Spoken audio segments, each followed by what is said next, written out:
Hey, Dr. Scott Boland here, and welcome to Leading in 10, the live stream where we hope to help you amplify your impact in leading yourself and others in just 10 minutes. In today's episode, I'll be talking to Dr. Tim Baker about the dreaded performance review and what might be some potentially more uplifting and effective alternatives. Tim is the Managing Director of Winners at Work and is an internationally recognized authority on leadership development, executive coaching, change management, and team performance. And he's conducted around 2,500 seminars, workshops, and keynote addresses to over 45,000 people in 11 countries. And in 2013, he was voted one of the 50 most talented global training and development leaders by the World HRD Congress. Thanks for joining us, Tim. Pleasure, Scott. Yeah, it's great to be here and sort of deja vu. It just feels like we've recorded the whole thing and forgot to hit go live. Yeah, something like that. Not that that would ever happen. So, No. Tim, help me set the scene. The dreaded Sure. annual performance review. Why is it so dreaded, and is it effective? Well, I don't know too many people that actually like performance reviews. And let's look at it from the person on the receiving end. Most employees dread it, managers dread it, and then, of course, HR have got to administer this. And so the whole thing is an impost, put it that way. But I think most people dread it. And the truth is, there's no research anywhere that I've come across that demonstrates conclusively that performance reviews actually increase performance. So the question is, well, why are we doing it? And yet most people are wedded to it. So it just seems very strange. And of course, it's time consuming. If you think about it, everyone does an hour once a year or twice a year. There's an hour of preparation. So it's quite a big impost in people's time. And the question is, could they be doing something better? I'm sure they could. So it seems counterintuitive that you say that these things don't work, because we know from the research on psychological safety that psychological safety is the number one predictor of high performance teamwork. And that is all around having conversations and providing feedback. So what is wrong with the performance review if that's the intention of it? Well, the performance review is not a conversation. I don't mind. I don't care how people dress it up. There are forms to fill out. There are ratings to be imposed. And really, it's an appraisal. So if someone's being appraised, you could hardly say it's a nice, relaxing conversation that creates psychological safety. If anything, it's the opposite. So, again, it's not contributing to a psychologically safe workplace. In fact, it's probably going the other way. So what is the alternative then? Well, I wrote a book in 2013 called The End of the Performance Review, and I put together a concept called the 5 Conversations Framework, which is essentially 5 developmental conversations that take place once a month. So you've got 5 20-minute conversations. So there's a couple of questions for each that spread over 5 months. And then after you've done that, you go and repeat it a second time. And I think that if any organization looks at doing that, you've got every manager having 10, 20-minute conversations with their people in a relaxed environment. And that, I think, would lead to does lead to psychological safety, because they develop rapport, they develop trust, engagement, they're on the same page.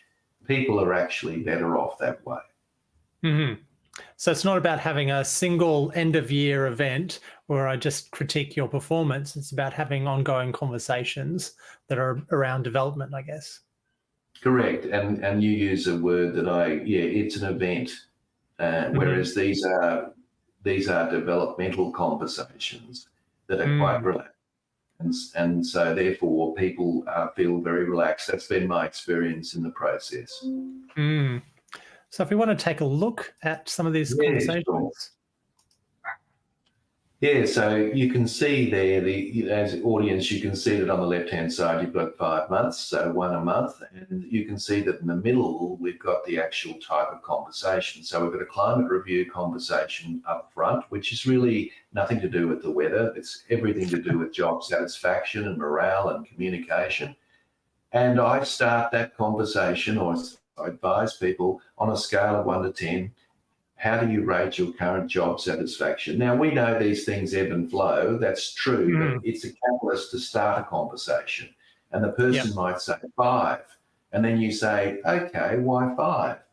And then they give you some insight into how they're feeling at that time. And then the Mm. manager can say, well, do you think it could ever go from a 5 to a 6? Because sometimes 5 is as good as it gets. So, and they say yes, and you say, well, what could I do that might help go from a 5 to a 6? So it's a nice, easy conversation to have. And we spend hundreds of thousands of dollars on engagement surveys online. I just think we should be doing that face to face. And then the And second one is strengths and talents. And strengths and talents starts with the proposition that people, let's start with what people are good at.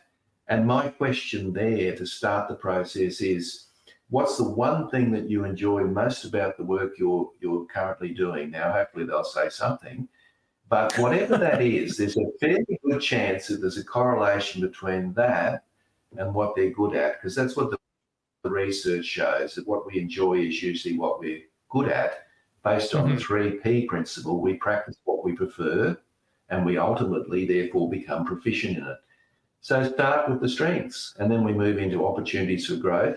But again, I ask people to come to that conversation with an opportunity for growth. It's not for me to sit there and appraise someone. I want them to come to that meeting talking about that. And of course, if they can't bring something to the meeting, then we just terminate the conversation and ask them to come back another time, because it's not an appraisal. And then you'll notice that conversation 4 is in there. And the reason for that is that out of 2 and 3, there are a whole lot of learning opportunities. And that's not necessarily sending people off to courses. It could be mentoring. It could be a range of things.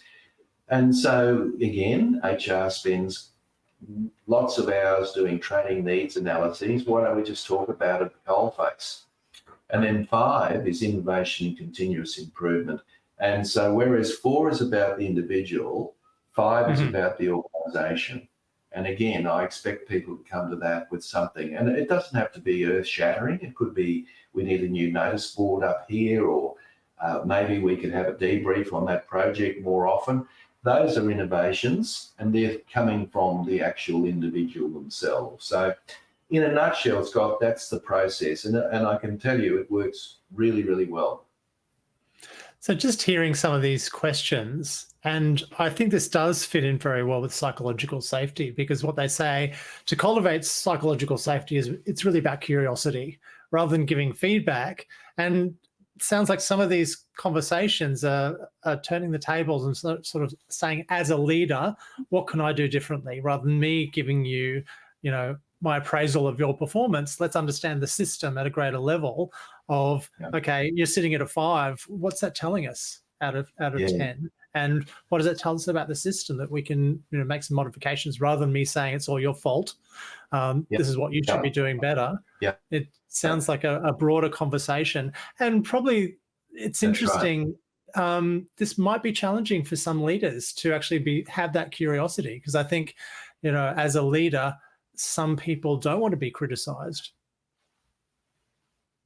Well, it is, and people say, let's go and do a training course on how to have conversations, which is completely absurd. I mean, if our parents are alive today and we said we're doing a 1-day course on conversations, they'd laugh their head off. So we've moved right away from this. It's ridiculous. So this is the training. So that's how it works, And you can see there as a snapshot, this is an organisation that I did some work in, and you can see that what I did is I surveyed them at the beginning. They had 5 conversations, and look at the results. They're almost double in some cases. Significant results. Same questions, same people. Only intervention was 5 developmental conversations based on the 5 conversations framework. So, it works. Well done. Any final thoughts or reflections? Not really. I just think that, if you want to continue your performance review, you might be sitting there going, I can't do that. Well, fine. Why not implement this as an enabler to improve a better performance review? So that'd be my suggestion if you can't get rid of the review. And if we have any questions from the audience, please feel free to type them in and we'll see them. But apart from that, it's been a complete joy talking with you again, Tim. And just in case people want to touch base with either of us, Tim, where can you be found? Yes, my website's there, or you can come back through LinkedIn or tim@winnersatwork.com.au. So I'm available on email as well. So love to chat if that's what you'd like to do. Perfect. And I can be found at scottbolland.com. Thank you so much. And we'll see you again sometime, Tim. Cheers. Thank you. See you.